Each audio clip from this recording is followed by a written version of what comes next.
السلام علیکم گائس، امید ہے کہ آپ سب خیر خیریت سے ہوں گے اور اپنی زندگی میں خوش اور مطمئن ہوں گے۔ تو گائس، جیسا کہ آپ کو پتہ ہے کہ میں سلسلے وار ناول اپلوڈ کر رہی ہوں، اور جو ناول میں نے منتخب کیا ہے اس کا نام ہے بچپن کا دسمبر۔ اس کی 6 اقساط میں اپلوڈ کر چکی ہوں اور آج 7ویں قسط کو اپلوڈ کر رہی ہوں۔ تو چلیے بغیر دیر کیے شروع کرتے ہیں۔ بچپن کا دسمبر از ہاشم ندیم۔ پہلا دور، پہلی چوری۔ اس رات پہلی بار جماعت نماز کے بعد تو ابا نے اپنا وتیرہ ہی بنا لیا تھا کہ یہاں اذان ہوئی اور وہاں ان کا نماز کے لیے تیار ہو جانے کا حکم نامہ صادر ہوا۔ اس رات جب میں ابا کے ساتھ نماز ختم کر کے لشتم پشتم کسی نہ کسی طرح بھاگم بھاگ غفور چچا کے یہاں پہنچا تو آدھا ڈرامہ گزر چکا تھا اور میری جگہ پر بھی سلو کی تایمہ قبضہ جما چکی تھی۔ راجا نے غصے سے گور کر مجھے دیکھا۔ میں نے کندھے اچکا کر اپنی بے بسی کا اظہار کیا۔ سب سے زیادہ افسوس مجھے اس بات کا تھا کہ میرے پہنچنے کے بعد بینا کا بس ایک ہی منظر آیا، وہ بھی بس چند ہموں کا۔ ساری رات میں بے چینی اور افسوس سے بستر پر کروٹیں بدلتا رہا۔ اگلی صبح میں نے راجا سے اس نئی افتاد کا ذکر کیا تو وہ بھی پریشانی سے سوچ میں پڑ گیا۔ باقی نمازوں کا تو اتنا مسئلہ نہیں تھا کیونکہ فی الحال فجر کی نماز کی تو مجھے ابا کی طرف سے چھوٹ تھی، البتہ باقی سب گھر والوں کو ان کی ایک ہی گرجدار آواز فجر کی پہلی اذان سے بھی کہیں پہلے جگا دیتی تھی۔ ظہر کے وقت کا تو اسکول سے آنے اور کپڑے وغیرہ تبدیل کر کے کھانا کھانے میں نکل جاتا تھا، لہٰذا ظہر کی نماز گھر پر پڑھنے کی رعایت بھی حاصل تھی۔ اصل مسئلہ عصر، مغرب اور عشاء کا تھا۔ عصر کے وقت ہم لوگ کھیل کے میدان میں ہوتے تھے، جو کہ مسجد سے اتنا دور تو نہ تھا، کیونکہ محلے سے نکلتے ہی ایک سڑک پار کر کے ہم اس میدان تک پہنچ جاتے تھے، لیکن بیچ کھیل میں نماز کا وقفہ کرنا بڑا مشکل کام تھا۔ مغرب ہماری کھیل سے واپسی کا وقت تھا اور سب سے کٹھن وقت تو عشاء کا تھا۔ اس وقت تو ہمیں $6 ملین مین، پلانٹ آف ایپس، شہ زوری اور اپنی پسندیدہ جیدی انکل کا کھیل انتظار فرمائیے دیکھنے کے لیے غفور چچا کے ہاں جمع ہونا لازمی ہوتا تھا۔ سچ تو یہ ہے کہ بہت عرصے تک ہمیں یہ پتہ ہی نہیں تھا کہ ٹی وی پر شام کو عصر اور مغرب کے درمیان اصل بچوں والے پروگرام جیسے کارٹون شو، الف لیلا، ٹک ٹک کمپنی، سارے دوست ہمارے اور کلیاں بھی آتے ہیں، کیونکہ ہمارے لیے تو غفور چچا کا منی سینما گھر کھلتا ہی صرف 8 سے 9 بجے کے لیے تھا۔ یوں ہم سب محلے کے بچوں کے ٹی وی کی بینی کی ابتدا میں ہی بچوں کے پروگرام آئے۔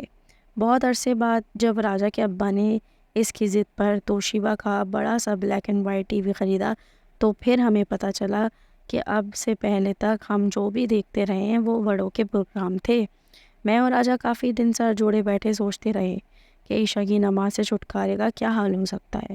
راجا کا ذہن ایسے موقعوں پر خوب چلتا تھا، لیکن یہ ایک ایسا گمبھیر مسئلہ تھا جس کا توڑ اس کے ذہن میں بھی نہیں آ پا رہا تھا۔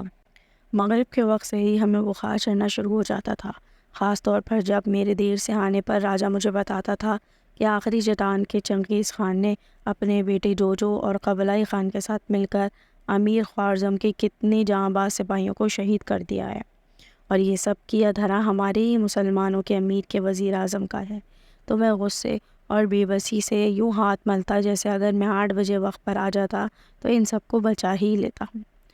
ہمارے محلے کے اندر ہی پرلی طرف چوتھے درجے کے ملازمین کی عیسائیوں کی ایک بستی بھی تھی۔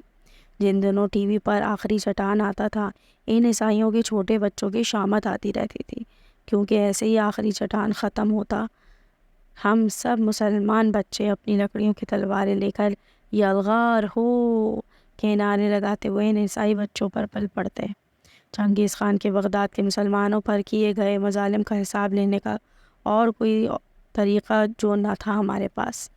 یوں ہر ہفتے کسی نہ کسی عیسائی بچے کی آنکھ سوجی ملتی یا سر پھٹا ہوا۔ بالآخر عیسائی بستی کے بڑے بوڑھے ہاتھ باندھے ہمارے بزرگوں کے پاس ہماری شکایت لیے آن پہنچتے کہ یسوع مسیح کے واسطے ہمیں ان چھوٹے مسلوں کے روزانہ بلکہ ہفتہ وار یلغار سے بچایا جائے، اور پھر ہمارے بڑوں کے ہاتھ ہم سب کی جو درگت بنی وہ سب تقریباً ناقابل اشاعت ہے۔ مجھے اور راجا کو سب سے زیادہ افسوس اس بات کا تھا کہ ہمارے بڑوں کو تو خود اسلام کی خدمت کی توفیق نہیں ہو پاتی۔ اگر ہم بچے مل کر مسلمانوں کی بھلائی کے لیے کچھ کر ہی رہے ہیں تو بجائے اس کے کہ وہ ہماری کچھ حوصلہ افزائی کرتے، وہ جوتا لے کر الٹا ہی ہمارے پیچھے پڑ گئے ہیں۔ بہرحال ان دنوں اپنے بڑوں کی قدر شناسی اور عیسائیت کے لیے ان کے دلوں میں موجود درد ہمیں اتنا نہیں کھٹکتا تھا جتنا عشاء کی نماز کا وقت اور میرے ابا کی نظر کی سختی۔ راجہ کا مسئلہ تو مجھ سے بھی بڑا تھا۔ اسے میرے بنا ٹی وی دیکھنے میں بالکل بھی مزہ نہیں آتا تھا، کیونکہ اسے کوئی بھی پروگرام دیکھتے ہوئے رواں تبصرہ کرنے کی عادت تھی، اور اس کی اس فضول بکواس کو میرے علاوہ کوئی دوسرا نہیں جھیل پاتا تھا۔ ساتھ ہی ساتھ وہ خاص جذباتی مناظر پر خوب موٹے موٹے آنسوؤں سے رونے کا بھی ماہر تھا، اور اس کو یہ ہرگز گوارا نہ تھا کہ عادی کے یعنی میرے علاوہ کوئی دوسرا اس کے آنسو دیکھ پائے۔ لہذا مجھ سے زیادہ ان دنوں وہ مشکل کا شکار تھا۔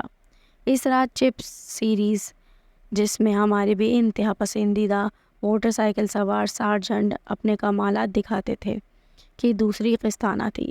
راجہ شام ہی سے میرے ساتھ تھا اور ہم میرے ہی گھر کے صحن میں بیٹھے مختلف متبادل منصوبوں یعنی کانٹیجنسی پلانز پر غور کر رہے تھے کہ آج کی عشاء کی نماز سے کس طرح بچا جا سکتا ہے۔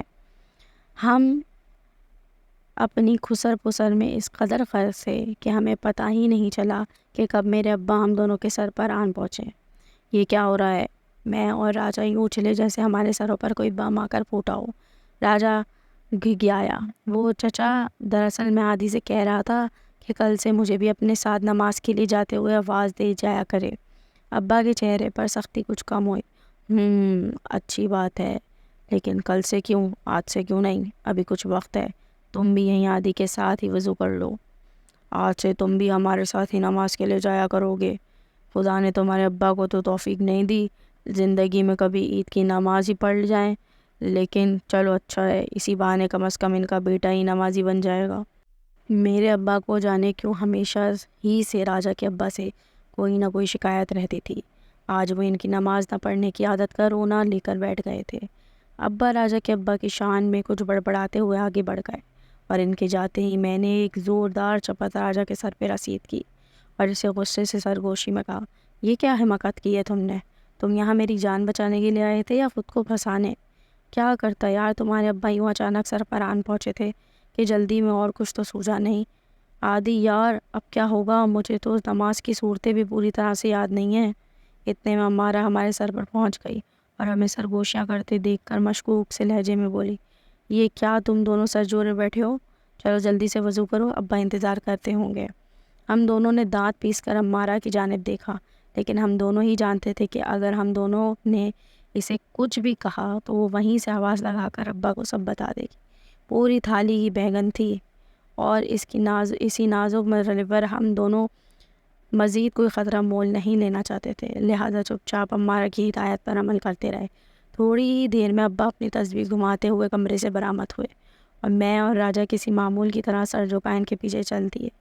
راستے میں ابا کو چند اور محلے کے نمازی بھی مل گئے جو محلے کے ساتھ ملحق مسجد کی مستقل نمازی تھے۔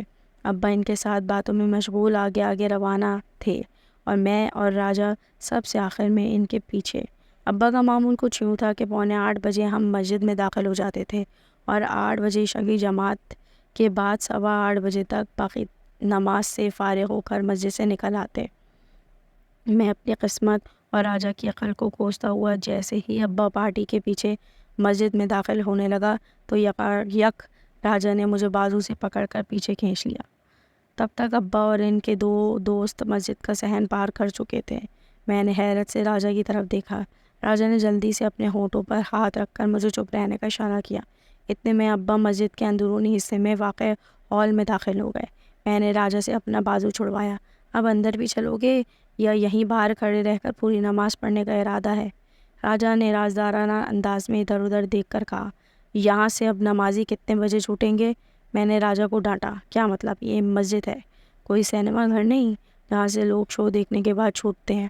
راجہ نے سر ہلایا، ارے یار کیا فرق پڑتا ہے، ایک ہی بات ہے۔ تم مجھے صرف یہ بتاؤ کہ تمہارے ابا اب یہاں سے کتنے بجے باہر نکلیں گے؟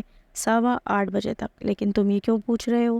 ٹھیک ہے، اس کا مطلب ہے کہ ابھی ہمارے پاس آدھا گھنٹہ موجود ہے۔ ٹھیک 8:15 بجے یہاں پر موجود ہوں گے۔ مسجد کے اندر تمہارے ابا کو اتنے نمازیوں کی موجودگی میں بھلا کیا پتہ چلے گا کہ ہم اندر ہیں یا باہر صحن یا برآمدے میں؟ چلو جلدی کرو، کہیں موٹر سائیکلوں کے کرتب نہ چھوٹ جائیں ہم سے۔ راجا مجھے ہاتھ پکڑ کر تقریباً گھسیٹتا ہوا وہاں سے غفور چچا کے گھر کی طرف لے دوڑا۔ دل تو میرا بھی بہت خوش ہوا اور خوشی سے اچھل رہا تھا، لیکن منہ دکھاوے کے لیے میں کچھ حجتیں پیش کرتا گیا۔ لیکن راجا بھی مجھے خوب جانتا تھا کہ یہ تمام تعویلیں میں خود اپنے آپ کو مطمئن کرنے کے لیے گڑھ رہا ہوں۔ چند ہی لمحوں میں ہم دونوں ٹی وی کے سامنے اپنی پسندیدہ جگہ پر بیٹھے چپس کی شروعات دیکھ رہے تھے۔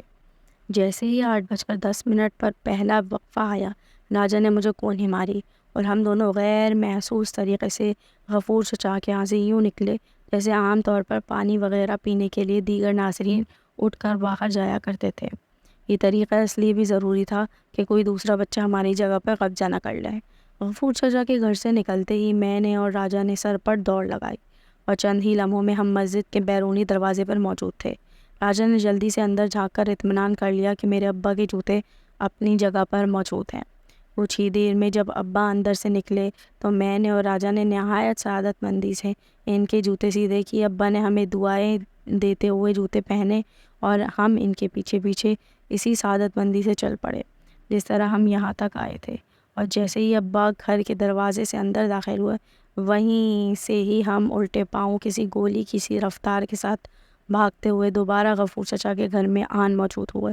وقفہ ختم ہوئے ابھی 2-4 منٹ ہی ہوئے تھے اور ہماری جگہ ویسے ہی خالی پڑی تھی۔ میں اور راجا لپک کر اپنی جگہ پر بیٹھ گئے اور چند لمحے تو ہم دونوں سے ٹھیک سے سانس بھی نہیں لی گئی، کیونکہ اتنی بھاگ دوڑ کے بعد ہمارا دم بری طرح سے پھول رہا تھا۔ بہرحال راجا کا منصوبہ کامیاب ہو چکا تھا اور ہم دونوں کا خوشی کے مارے برا حال تھا۔ ابا کو ذرا بھی خبر نہیں ہوئی تھی کہ ہم دونوں نماز کے دوران مسجد میں موجود ہی نہیں تھے۔ فلم ختم ہوئی تو میں اور راجا باہر نکل آئے۔ راجا نے زور سے میرے کاندھے پر ہاتھ مارا اور فخری انداز میں ہنستے ہوئے بولا، کیوں عادی پیارے، مانتے ہو راجا کے دماغ کو یا نہیں؟ میں نے فوراً ہاتھ بڑھا کر راجا کے سر کی بلائیں لے لی، کیونکہ اس کا شیطانی دماغ اس کی کے سر کے اندر موجود تھا۔ نماز کی یہ چوری میری زندگی کی پہلی چوری تھی۔ میں نے اس کے بعد بھی بہت سی چوریاں کی۔ بڑے بھیا کے گلک میں سے 4 آنے اور 10 پیسے نکالنے کی چوری، امارہ کے بستے میں سے اس کی پسندیدہ خوشبودار مٹھانے والی ربڑ کی چوری، باورچی خانے میں امی کے مختلف ڈبوں میں چھپائے ہوئے گڑ کی چوری، ابال کر رکھے گئے ٹھنڈے ہوتے ہوئے دودھ کے اوپر سے بلائی کی چوری، اور جانے ایسی کتنی چوریاں۔ لیکن ہر چوری کسی نہ کسی ایک مقام پر آ کر مجھ سے چھوڑنی پڑی یا پھر مجھ سے خود ہی چھوٹ گئی۔ لیکن اپنی پہلی چوری کو میں آج تک نہیں چھوڑ پایا۔ یہ لت مجھے کچھ اس طرح سے چمٹی کہ میں آج تک اپنی نماز اور اپنے مذہب میں چوریاں کرتا پھرتا ہوں۔ جانے نماز اور مذہب میں چوری کرنے کی یہ لت میرا پیچھا کب چھوڑے گی؟ جانے خود اپنے ہی اندر کی جانے والی اس نقب زنی کی شرمندگی اور اس عذاب سے میری جان کب چھوٹے گی؟ جانے کب؟ یہ تو تھی آج کی ایپیسوڈ۔ اگلی ایپیسوڈ کے لیے جڑے رہیے۔ شکریہ۔ میرے چینل کو سبسکرائب کریں اور بیل آئیکن کو پریس کریں۔ Please subscribe my channel and press bell icon to.